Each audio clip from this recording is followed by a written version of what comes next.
Revenge by the Cat. I went to an out-of-state college in the fall of 1987. I spent my last few semesters away at college with a roommate in an apartment rather than in a dorm. It was cheaper and a lot more fun. Over my last summer, my roommate met a guy. I thought he was a major loser. He was constantly berating my roommate for things she did in our apartment. He drank non-stop vodka, whiskey or, if he could get it, Everclear, highly potent grain alcohol.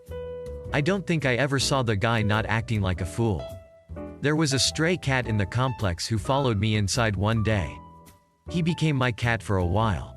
This cat loathed the boyfriend. One morning I am woken up by the most horrified scream. Roommate and her boyfriend had 2-hour screaming match the night before. Apparently the cat didn't like that. He vomited in her shoes and her boyfriend's shoes. Then he came in to snuggle with me. The loser boyfriend wanted to kill the cat over a pair of shoes or two. I told him that I would neuter him if he came near the cat. I also told him to stop being mean and the cat would stop. After all, the cat never vomited on or near me or any of my stuff. Over the course of that year, my roommate and her loser went through a ton of shoes, several backpacks, many shirts left on the floor, and even the occasional random dish of food left sitting for 30 to 45 seconds.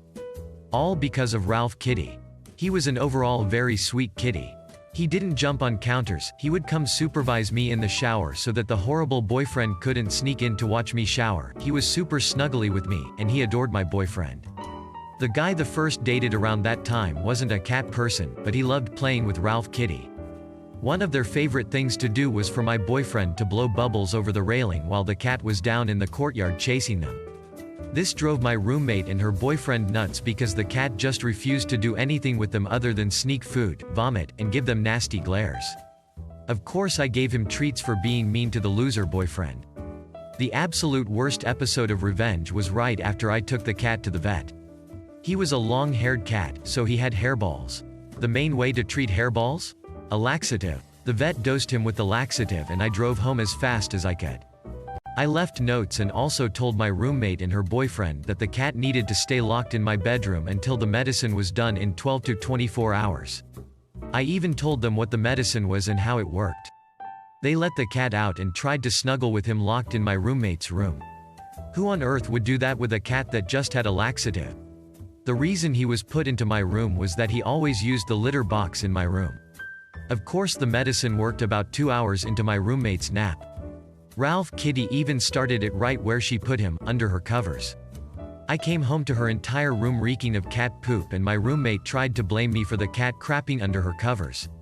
I showed her the reminders to not let the cat out, reminded roommate that I told her not to do that, let the cat out, and then asked her what kind of fool tries to snuggle on her bed with a cat who just had a large dose of laxative.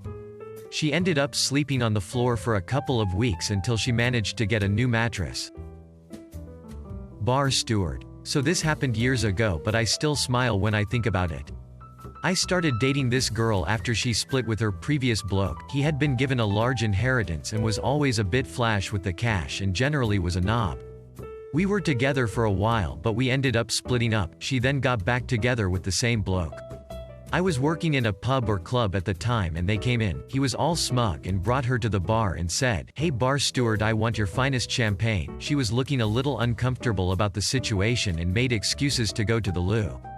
I thought to myself okay and then said, "It's going to take a while as the champagne needs to be chilled for a while." He said, "Whatever, I don't care, I'm going to treat her like you never could." I proceeded to go to the cellar and get a bottle of Asti Spumante. For those of you that don't know this beverage, it's basically a very cheap sparkling wine we bought in for around £5 and sold it for £15. Can't remember the right price but this is around the mark. I then got an ice bucket, the nice glasses and went and said it would be ready in about 30 minutes. I charged him £120. The silly effer didn't even know. He was sitting so smugly when I went and delivered his finest champagne.